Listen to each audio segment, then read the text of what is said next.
El tema que vamos a considerar a continuación es cómo responder al llamado de Dios de ir como misioneros a predicar el Evangelio. El misionero Kit Falconer ha dicho: cuando vastas regiones de distintos continentes todavía están postradas en las más completas tinieblas y millones sufren los horrores del paganismo y el Islam, más que un llamado para ir al extranjero, usted debería probar que tiene un llamado para permanecer en su país. Otro siervo de Dios de la misión al interior del Sudán añade al testimonio anterior lo siguiente: el llamado es la revelación de Dios a usted de que es su voluntad de que todos los seres humanos escuchen el Evangelio.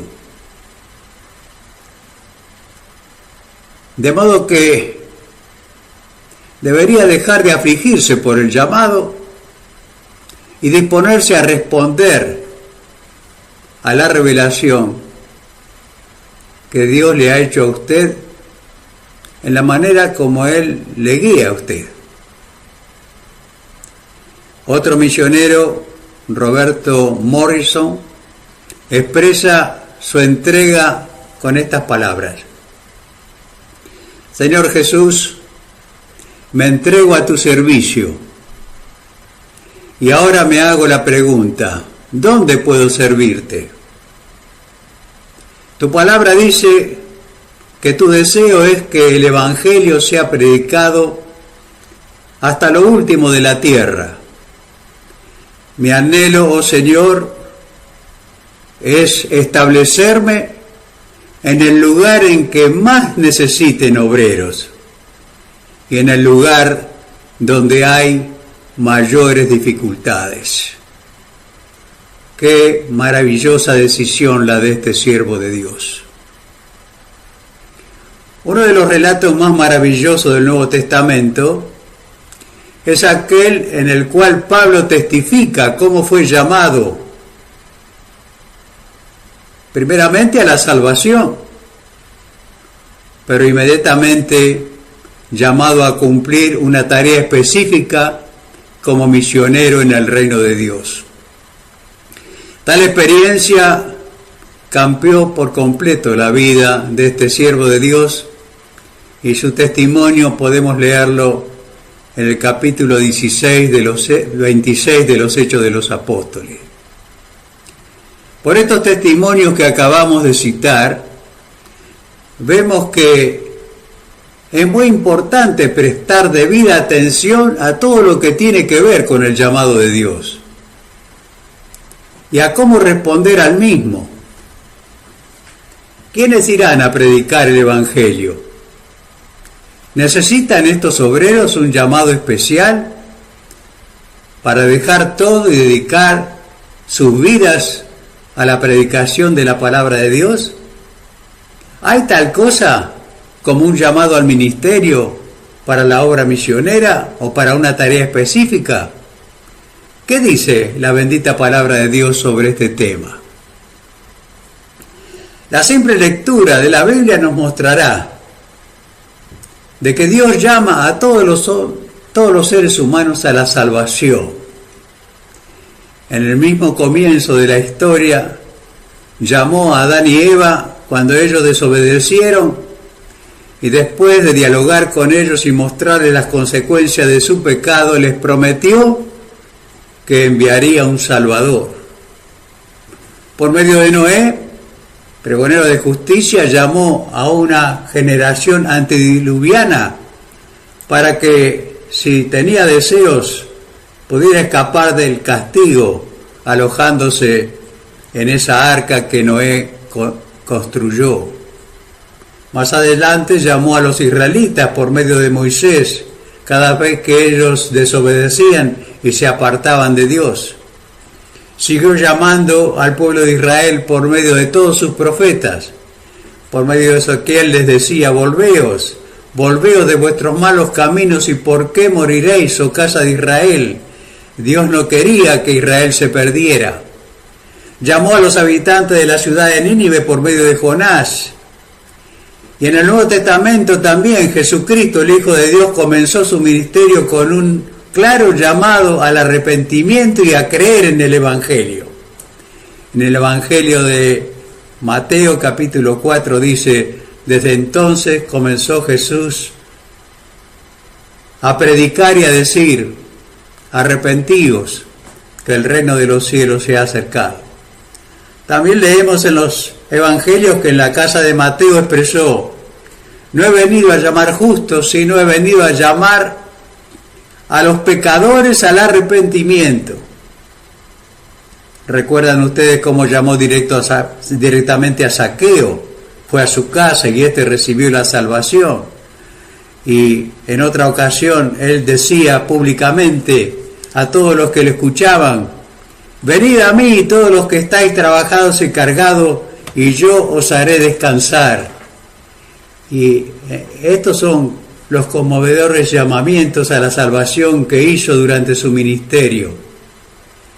Toda persona que ha nacido de nuevo y es un verdadero hijo de Dios, seguramente ha llegado a experimentar esa bendición por haber respondido al llamado de Dios que Él hace por medio de su palabra y por medio de su Espíritu. Aunque no todos responden, Dios llama a todos a la fe y a la salvación. Pero también Dios llama a muchos de sus escogidos a llevar a cabo una tarea específica. Las Escrituras registran cómo Dios, por ejemplo, llamó a Noé para que él construyera un arca y diera a su generación la oportunidad de escapar del diluvio. Dios llamó a Abraham para formar un pueblo especial a través del cual se pudiera mostrar a las naciones su gloria y por medio del cual también vendría el Mesías para dar su vida por la humanidad. Encontramos más adelante que Moisés fue llamado por Dios para libertar a su pueblo del yugo de los egipcios. Y también a dos hombres como Besael y Aholiab, Dios los llamó y los capacitó especialmente para hacer toda la obra del tabernáculo. Leemos en el Antiguo Testamento cómo llamó a Isaías, cómo llamó a Jeremías, cómo llamó a Ezequiel y a otros profetas para ser sus siervos y sus mensajeros, y ellos cumplieron con esa misión. También en las páginas del Nuevo Testamento tenemos la descripción de cómo Jesús llamó a sus discípulos, llamándolos a compartir el ministerio que él estaba llevando a cabo. En el capítulo 3 de Marcos dice que llamó así a los que él quiso y vinieron a él. Tenemos el relato de cómo llamó a Mateo, quien dejó su empleo público y lo siguió fielmente. Ya hemos hecho referencia a la manera como el Señor llamó a Pablo inmediatamente después de su conversión, que también pudo escribir en su carta a los Gálatas capítulo 1 estas palabras: Dios me apartó desde el vientre de mi madre y me llamó por su gracia. Y en una carta a Timoteo repite: porque me tuvo por fiel, me puso en el ministerio. Entonces queda fuera de toda duda que estas personas, tanto del Antiguo como del Nuevo Testamento, junto a miles de hombres y mujeres a través de la historia, fueron llamadas primeramente a la salvación, y algunos de ellos también recibieron un llamado definido para una tarea específica, para un ministerio especial, que en la mayoría de los casos significaba la entrega de toda su vida para cumplir con la tarea que el Señor les había asignado. Pero hay tal cosa como ideas falsas sobre el llamado. tenemos que contestar que sí. El hecho sobre el llamado de Dios fácilmente puede ser confundido con otras ideas que la mente y el corazón engañoso elaboran y que no tienen fundamento en la palabra de Dios.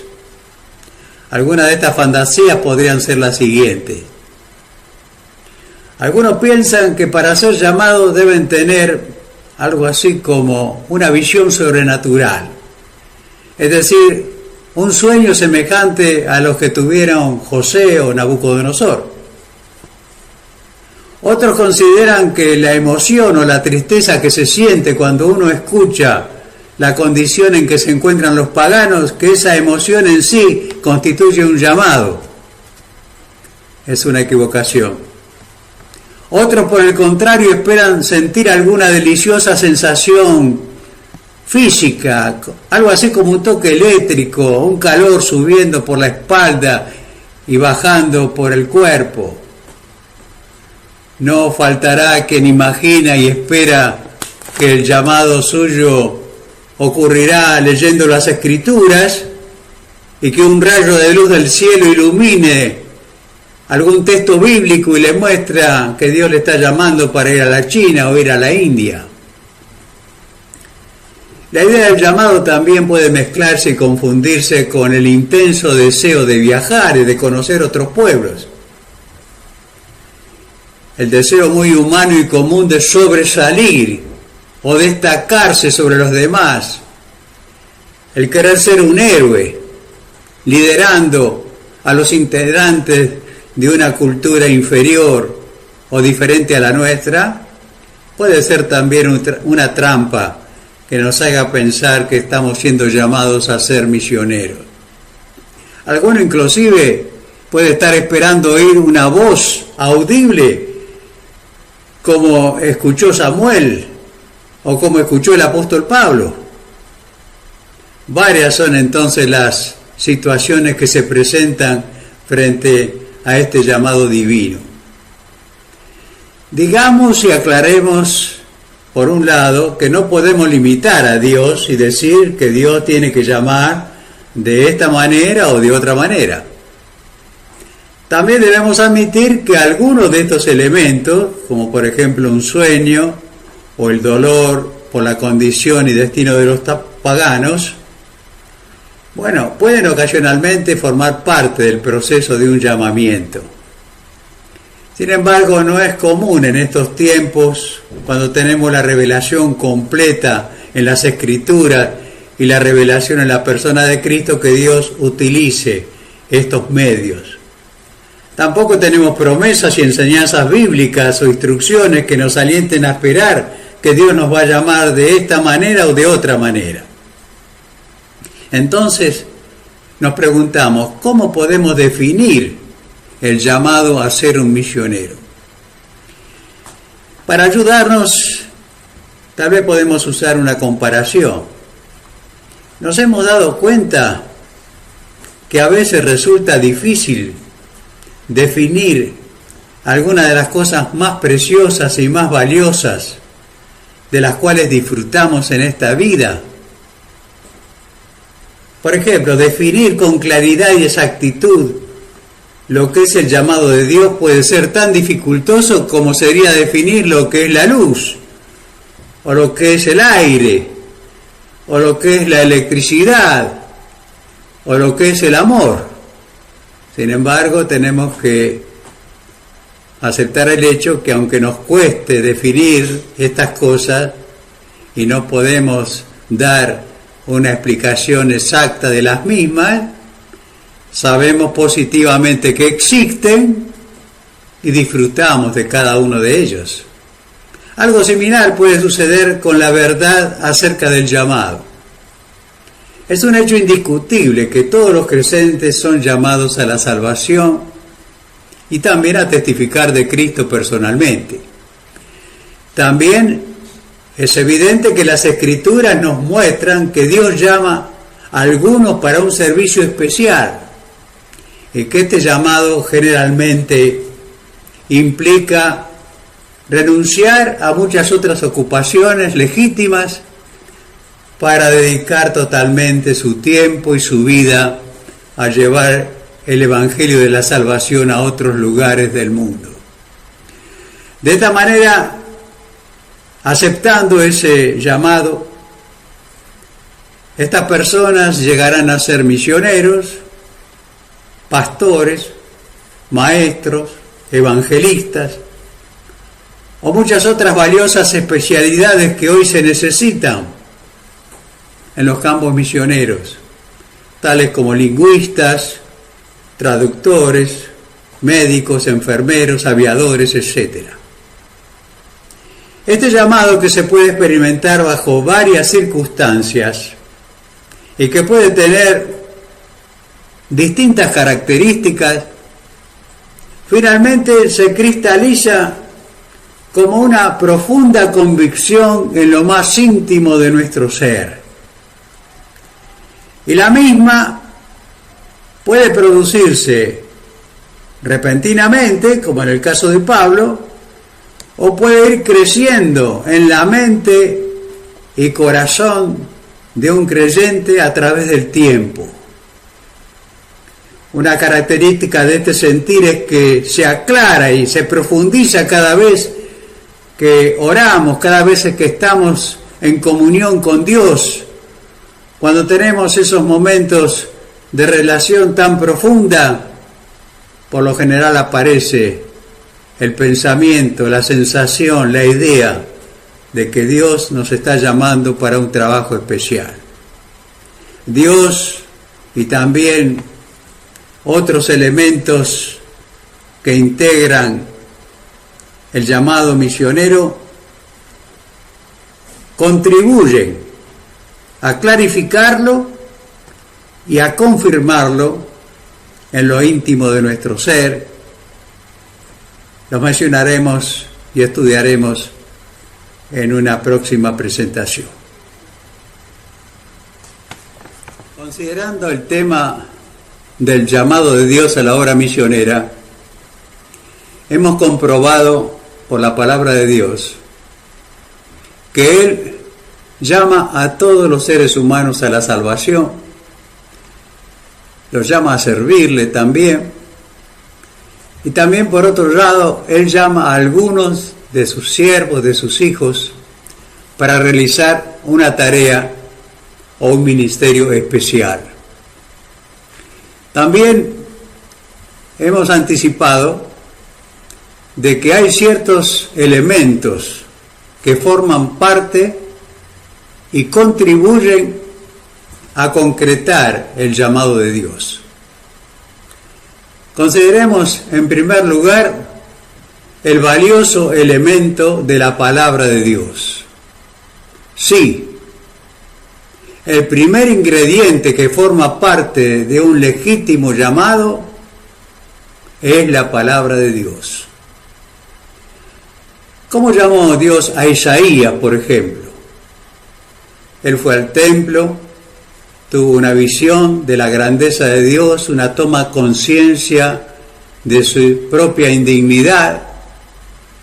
Luego fue purificado por el toque celestial y escuchó la voz de Dios que decía: los miembros de la Trinidad conversaban entre sí y preguntaban: ¿a quién enviaré? ¿Y quién irá por nosotros? Esa misma palabra que Dios habló y con la cual Isaías sintió que Dios lo llamaba, es la misma palabra de Dios escrita hoy y que ha sido usada por el Espíritu Santo para llamar a innumerables hombres y mujeres al trabajo cristiano misionero.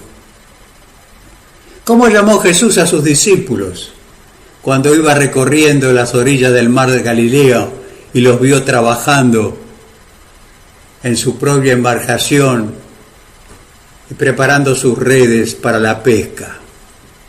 Les dijo: venid en pos de mí y os haré pescadores de hombres.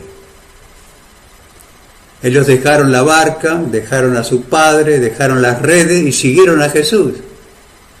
Fue la palabra de Dios el instrumento principal para llegar al corazón con un llamado de Dios. ¿Cómo llamó Dios a Pablo? Por medio de una palabra directa: yo soy Jesús a quien tú persigues.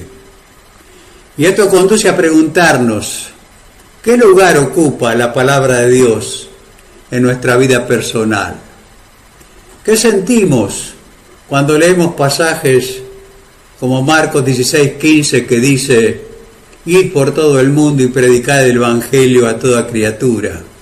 O ese otro pasaje de Juan 20:21, en el cual el Señor dice: como el Padre me envió a mí, yo los envío a vosotros. Estos y otros pasajes similares ¿no despiertan en nuestro corazón una pregunta, una inquietud? Es decir, ¿no nos habla Dios, no nos llama Dios a través de ellos? El segundo elemento que queremos mencionar es lo que llamamos la comunión íntima con Dios. Indudablemente debe influir mucho en la gestación de un llamado esta relación personal que cultivamos con Cristo.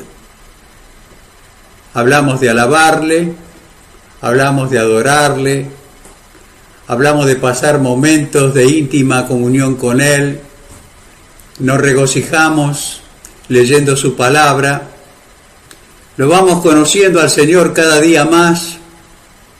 Somos sus discípulos, pero nos negamos a nosotros mismos, tomamos nuestra cruz cada día, lo estamos siguiendo de cerca. En este intercambio de deseos y planes e inquietudes, ¿qué es lo que nos dice el Señor?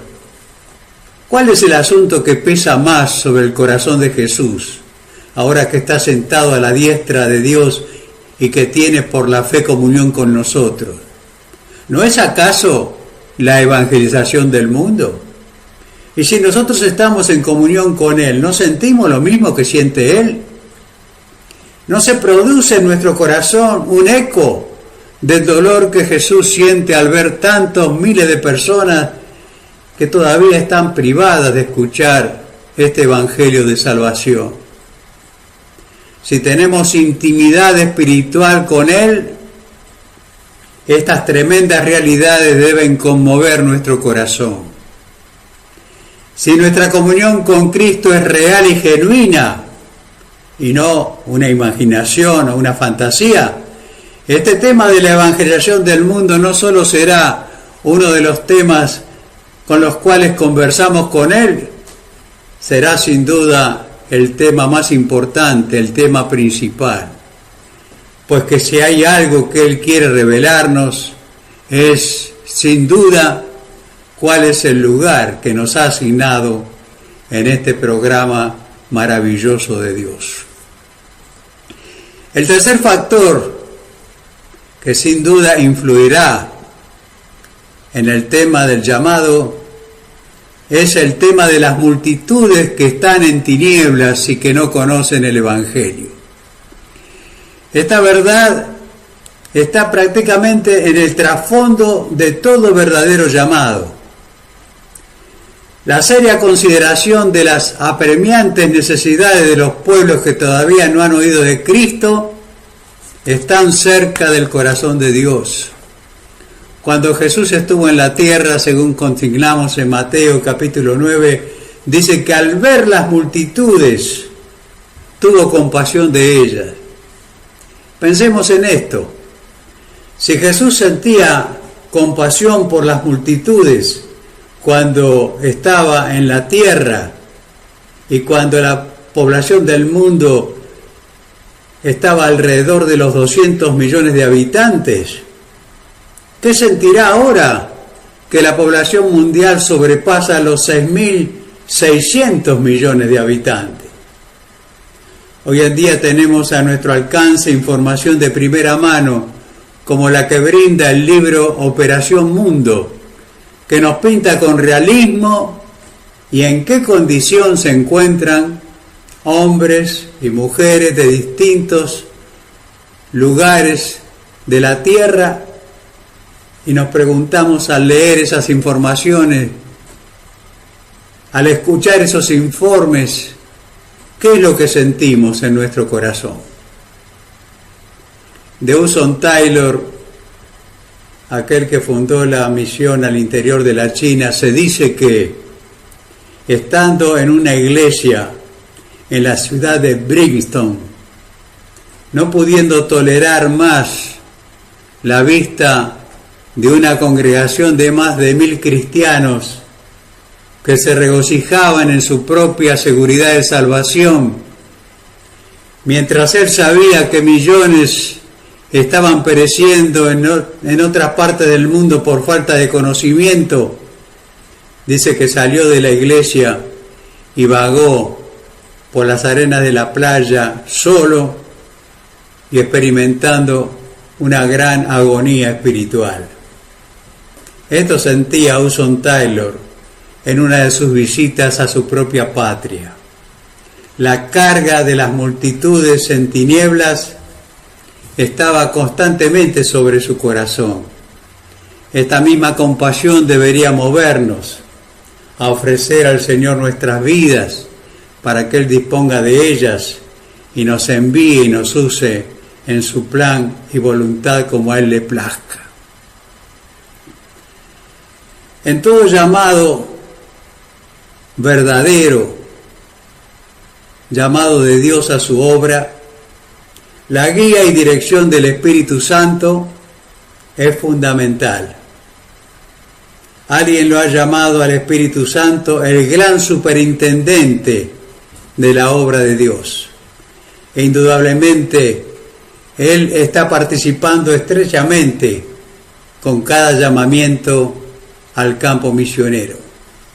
Porque si hay alguien que está interesado en exaltar a Cristo, si hay alguien que desea que Cristo sea glorificado en medio de los grupos humanos donde Él todavía no es conocido, esa persona, por sobre todo, es el Espíritu Santo. La Biblia nos dice que Él ha venido a morar en nosotros para llevar a cabo un ministerio múltiple, pero sobre todo, tal como lo dice en Hechos capítulo 1, verso 8, para capacitarnos a fin de que tengamos poder para llevar el Evangelio hasta lo último de la tierra. Sí, la relación personal que cultivamos con el Espíritu Santo es vital para experimentar el llamado de Dios. Como Jesús lo anticipó, Él ha venido, entre otras cosas, para hablarnos, para enseñarnos, para recordarnos verdades que Cristo habló y para guiarnos a conocer la voluntad de Dios. Ser sensibles a sus insinuaciones cuando Él presiona nuestra mente y nuestro espíritu con alguna verdad, con alguna necesidad, con algún pueblo, algún país, es fundamental para percibir su instrucción. El Espíritu Santo está activo hoy y la evangelización mundial es uno de sus objetivos principales.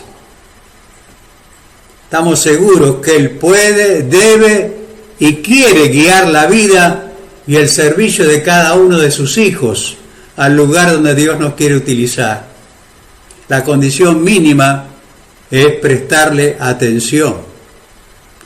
Tal cosa ocurrió con Eduardo Macali, un joven que estaba estudiando abogacía en un colegio de los Estados Unidos.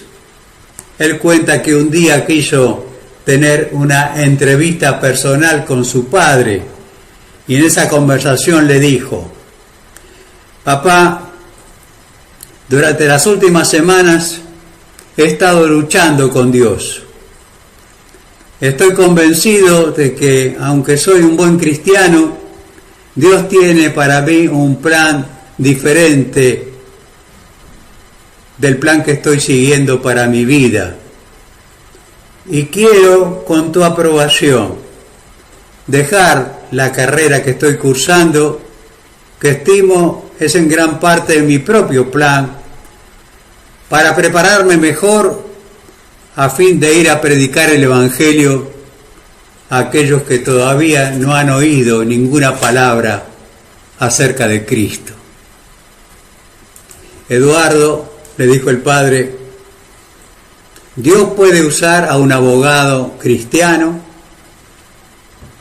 Realmente se necesitan abogados cristianos. Pero si tú crees que ese es el plan de Dios para tu vida, yo de ninguna manera me opondré. Todo lo contrario, oraré por ti para que puedas ser fiel al Señor en este propósito. Eduardo Macallen fue uno de los miles de hombres y mujeres que, como Moisés, renunciaron a los tesoros y a los placeres que este mundo ofrece para alistarse en las listas de combate donde la batalla es más dura y más difícil. ¿Qué hizo? Siguiendo el plan que el Espíritu Santo le mostró, se esforzó con otros 4 misioneros y sus esposas para alcanzar a los indios Aucas en las selvas del Ecuador, para llevarles el Evangelio y para que ellos puedan también conocer y aceptar a Cristo como Salvador.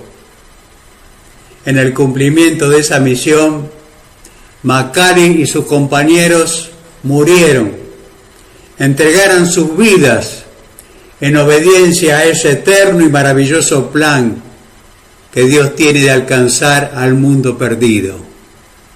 Tristemente, eso sucedió con estos 5 jóvenes, pero Dios los utilizó para que posteriormente, en una de las universidades donde ellos estudiaban, más de 600 jóvenes se ofrecieron inmediatamente para reemplazarlos en ese campo difícil al cual el Señor los había dirigido. Otro elemento que forma parte del llamado es lo que se llama la rendición total de nuestra vida. Es otro principio de la vida espiritual que sin duda condiciona el llamado de Dios. Algunos lo llaman la consagración de nuestra vida a Él. Pablo lo expresa en su carta a los Romanos, el capítulo 12, versículos 1 y 2, donde él explica que la respuesta lógica a lo que Dios ha hecho por nosotros es que le rindamos totalmente nuestra vida. Desde el primer capítulo de la epístola a los Romanos hasta el final del capítulo 11, se va describiendo algo así como una cadena de bendiciones entre las cuales se menciona que Dios, por ejemplo, nos ha llamado, nos ha justificado, nos ha redimido, nos ha santificado, nos ha libertado del poder del pecado, ha puesto su Espíritu morando en nosotros, nos ha hecho herederos de sus riquezas, como si fuera subiendo los peldaños de una escalera. Cuando Pablo llega al extremo de Elia, dice: hermanos, teniendo en cuenta todas estas misericordias que Dios ha tenido para con nosotros, les ruego que hagan lo lógico. ¿Qué es lo lógico para Pablo? Que si Él se entregó totalmente a nosotros, nosotros le presentemos nuestros cuerpos como un sacrificio vivo, para que Él disponga de él como sea su voluntad.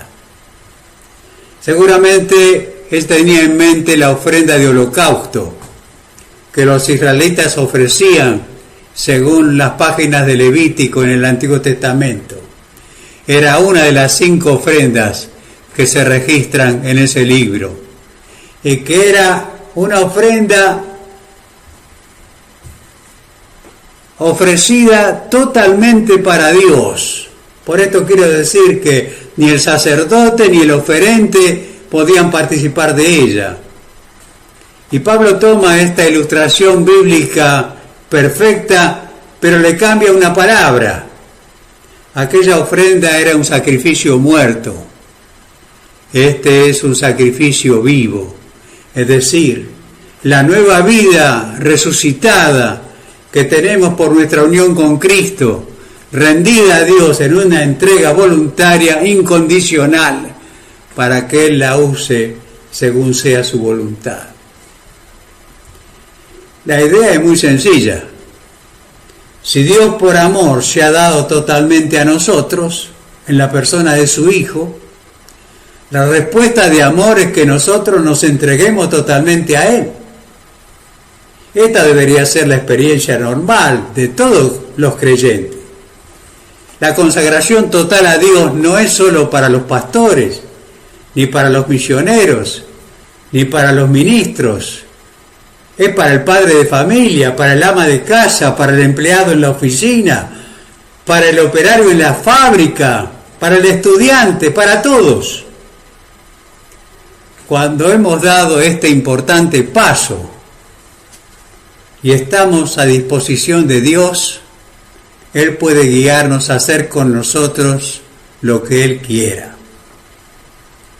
Jorge Müller, aquel hombre del cual se dice que sostuvo miles de niños huérfanos a través de la oración, solía decir que el 90% del problema de conocer la voluntad de Dios es la rendición total de nuestra voluntad a la voluntad de Dios.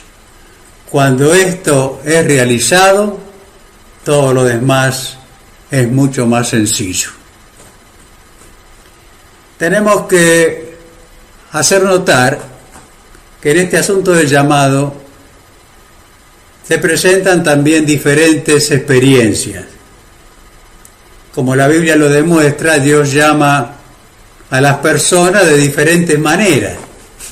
La experiencia de miles de misioneros también lo confirma. La manera como llamó a Isaías, por ejemplo, es distinta de la manera como llamó a Jeremías o de la forma como llamó a Ezequiel. El medio que Jesús usó para llamar a Pedro y a Mateo es diferente también del que usó para llamar a Pablo. Esto nos enseña en primer lugar que no tenemos que tratar de copiar el llamado que otros han experimentado. Un misionero ha dicho, simplificando las cosas de esta manera, que una parte del llamado es la revelación personal que Dios le hace a cada uno y también a usted, de que es la voluntad de Dios que todos los seres humanos escuchen el Evangelio. Entonces, por lo tanto, en vez de afligirse por el asunto del llamado, es mucho mejor empezar a pensar de qué manera podemos y puede usted responder a esta importante verdad que Dios le ha mostrado. Tal vez sería bueno mencionar que el concepto que se tiene sobre el llamado es amplio y variado. Por ejemplo, algunas personas en vez de el llamado piensan que se trata directamente de obedecer la dirección divina. Y tienen razón. Para alguien que está totalmente rendido a Dios y que puede decir como Isaías, heme aquí, envíame a mí, lo único que necesita es que Dios le muestre específicamente lo que debe hacer y en qué lugar debe servirle. Otros sienten sinceramente que una persona que tiene un mandato como es ese de ir y predicar el Evangelio a toda criatura no espera recibir un llamado. Uno que pensaba así, de esta manera, era el misionero Santiago Gilmour, quien pasó más de 20 años sirviendo a Dios en Mongolia. Él dejó este testimonio: cuando yo salgo como misionero, no es que yo siga meramente los dictados del sentido común, más bien que deseo obedecer el mandamiento de Cristo, que dice: id por todo el mundo y predicad el Evangelio.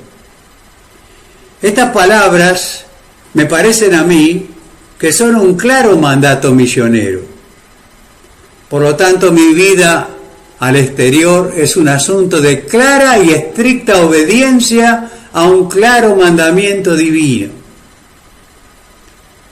Y en lugar, como alguien ha dicho, de buscar una razón para ir al extranjero, yo preferiría decir que yo no he podido encontrar razones por las cuales debería de permanecer en mi propio país, precisamente porque en mi país hay una multitud de predicadores y en el extranjero, en muchos lugares, todavía no hay ninguno.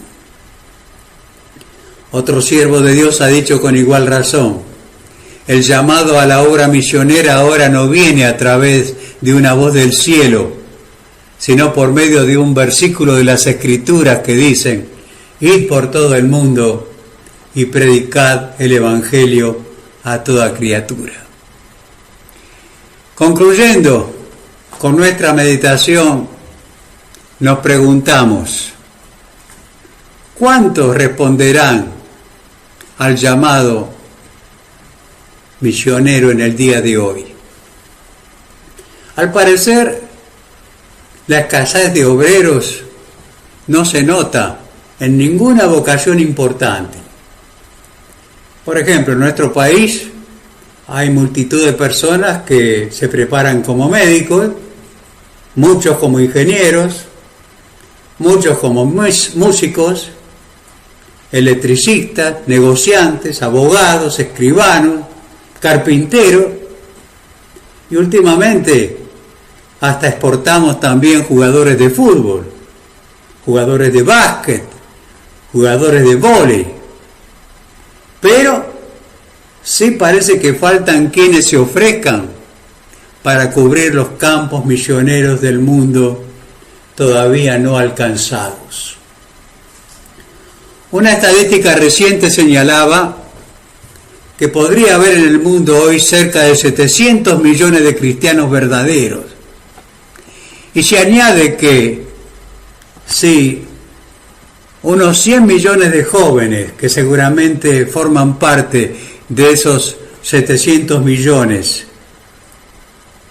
se aprestaran para responder al llamado misionero en una proporción de solamente el 2% de los 100 millones, en un momento tendríamos la cantidad de 1 millón de obreros trabajando en este trabajo tan importante. Las estadísticas actuales no llegan todavía a 500.000 obreros en el campo misionero, lo cual significa que es urgente, es importante, y claramente nos sorprende de que habiendo ese capital humano dentro de las iglesias, haga todavía falta tan urgente de centenares de misioneros que vayan a los campos donde Cristo todavía no ha sido nombrado. ¿Por qué no responden? La Biblia dice claramente que Dios es el que llama. ¿Se habrá olvidado Dios de llamar? Muchos sinceros cristianos dicen: yo no he sido llamado. ¿Será que no han oído el llamado? Es posible que Dios quiera utilizar esta meditación para ayudar a los que están escuchando a contribuir a solucionar este que es uno de los grandes problemas de la obra misionera mundial. Seguramente podrá hacerlo si, a semejanza de las palabras de Morrison que leímos al comienzo del capítulo, puede decir de corazón: Señor, te amo y deseo servirte y hacer tu voluntad. Comprendo que mi vida te pertenece y en este momento, como sacrificio vivo, la pongo sobre el altar para que tú dispongas de ella como tú quieras. La pregunta surge entonces, si no soy yo, ¿quién será? Si no es en este momento que decido hacerlo, ¿cuándo? ¿Estoy preparado para responder al llamado de Dios? Una de mis canciones favoritas dice en una de sus estrofas: el Señor que salvó nuestras almas quiere al mundo dar su redención. Hasta el fin de la tierra llevemos su mensaje de perdón. Cuántos hombres aún entre sombras, cuántos pueblos lejos de su luz, nuestras vidas irán a alumbrarlos con la antorcha de su cruz. Nos llama a extender su reino, a ser testigos de su amor. Vayamos listos a extenderlo con amor y juvenil fervor.